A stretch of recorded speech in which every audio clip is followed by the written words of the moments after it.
Xin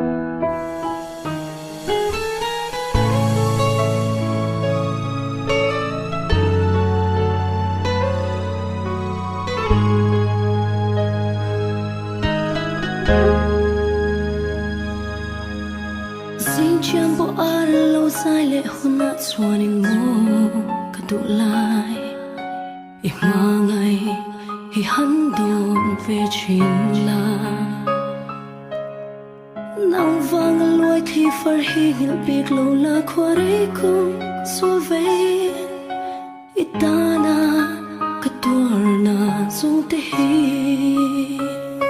cầm mà ngày sẽ từng lâu chuông lim ra đen cả rêu thấy một xí lâu kia rồi tụ lại lâu kia lệ mấy